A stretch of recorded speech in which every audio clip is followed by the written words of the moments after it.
Bonjour à tous, bienvenue chez Tel Knives. Vous avez sous les yeux quelque chose qui fait le buzz depuis quelques mois, quelques semaines déjà, on attendait.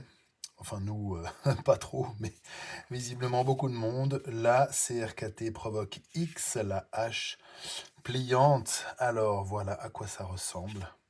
C'est beaucoup plus petit que ce à quoi je m'attendais, honnêtement. Et puis, on va regarder ça ensemble. C'est assez... J'ai pas les mots. Alors, voilà, c'est compact, ok. Une qualité qu'on lui reconnaît volontiers. On retrouve un petit peu la cinématique du Provoque qui a fait son succès. C'est assez facile à prendre en main, en tout cas à déployer. Et puis il faut enlever la sécurité là en bas pour pouvoir le replier. Ça se replie en appuyant dessus. Voilà, tac. Et après on fait coulisser. Si j'arrive à ne pas me couper, ça serait pas mal. C'est censé être évident. Je l'ai fait une petite demi-douzaine de fois avant la vidéo. Ça l'est toujours pas. Déplier, oui. Replier, à peu près. Ok, bon alors, utilité, aucune.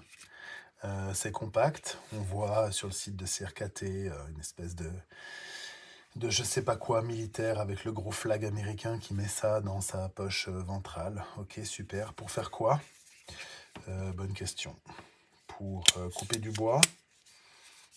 J'en doute. Pour ceux qui ont coupé un peu, beaucoup ou jamais du bois dans leur vie, je vous dis que ça c'est du plastique, polymère. Donc la structure ici elle est en métal. Là au milieu c'est du polymère. Donc une fois que vous aurez raté 2-3 fois une branche, ça va venir taper là, c'est certain. Donc ça va rapidement se fusiller cette histoire. À partir du moment où on commence à mettre des grands coups, parce qu'ils vous disent aussi dans des murs. Ok, j'aimerais bien voir une hache pliante de 22 cm de long tapée dans des murs avec un système sur axe comme ça. J'aimerais bien voir la longévité de l'histoire. Ici, on a un tranchant de 6 cm, n'est-ce pas? Donc, je me demande aussi l'utilité. Donc, si c'est pour faire du bois, je vous dis que vous partez là-dessus. Parce que non seulement c'est plus léger, ce sera bien plus efficace et c'est destiné pour. Ça fait 369 grammes. Ça fait 369 grammes. Ça, si vous voulez faire du bois, c'est autrement prévu pour. Et puis, c'est polyvalent et c'est un couteau. Donc ça, honnêtement, aucune idée à quoi ça sert, en dehors du fait qu'on aime bien la cinématique. Pour moi, c'est un gadget à 325 francs suisses.